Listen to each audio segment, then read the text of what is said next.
Good morning. Been a while.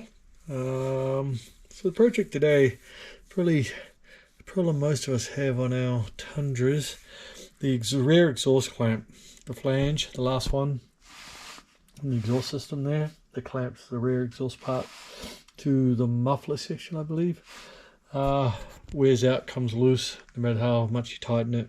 Snap bolts, drill holes, put a new bolt through, all this other crap. So I'm trying this other clamp I've got. I know it may be, it's at 3 inches, so I'm feeling it's going to be a little small, but I'm hoping it'll spread around it and we can still clamp down on it. Came off Amazon. This was Amazon Canada, so $31.35 was the total price for it. Made in China.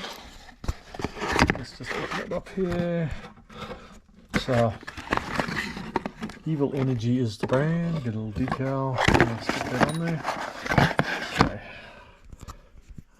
So that's the flange I've got. I like the idea a little bit better. Here it'll actually pull down a bit better. And if it's a little smaller, it might give me a bit more use out of it, if it even fits on. That's the other thing. It does have the flange in there, so we will see. I'll give you a look at the other one before I take it off, show you what I mean. Mine's been like, I've been tightening mine up and replacing nuts and bolts in that thing for probably the last 2 years, and I think it's just well too stretched now that it will ever tighten up again. So we'll see if we can get this on and give it a go.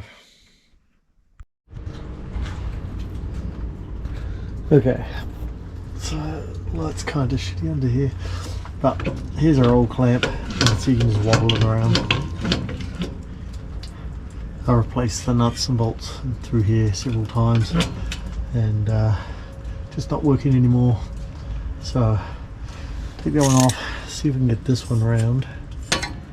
Let's see if it works or not. Okay, so here's the old one compared to our new one. They actually don't look too bad in size. It may just work.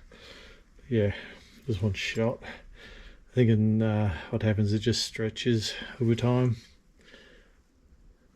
and then in the end she just kind of can't clamp up enough. So I've drilled holes and put other nuts and bolts through it to tighten it up tighter and tighter, and but that one can go to the recycling. Chuck this one on. Pretty much just comes off at the nut here, and then you just spread it, whack it on. Pretty simple. Let's see if she tightens down as a big one. Okay, so just spread it, undo the nut, take that off. Just spread it enough, and it should just slip over, and then you should be good to put the nut back through and tighten her up. Okay, so that's it's on. It does clamp up, but pretty much all the way. I was hoping it would be a little bit tighter.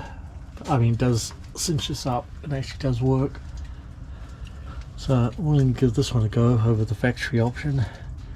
There might be room, I mean, in here is how much more you've got anyway. So this is a 3 inch, so you'd almost want, no, 2 3/4, or a little less. But so this one does work. I'm going to give it a go. It feels, I think it seems a lot better than the factory one right now. So see how we go. See if she shakes, rattles and rolls off or not. Like I say, it's cheaper than the factory option. I think the factory one's about $80. So yeah. I'll let you know in the future on how that one goes, if it fails or not, but right now it's tightened up. I've got a little bit more I can tighten up. Got probably 1/4 inch, 8mm-ish there left, and that. Don't know if you can modify it much. Like I say, here, this is how much you have really left to cinch up, which is quite a bit. Just depends how much it shakes, rattles and rolls. So I'm on the off-road quite a bit, so you get a lot of vibration. So, yeah, no, pretty simple install. I'd say give it a go if you've got want to try a different option. Simple to do. Yeah, so that's about it for that one. Thumbs up if you like, subscribe if you want to see more, and we will catch you later.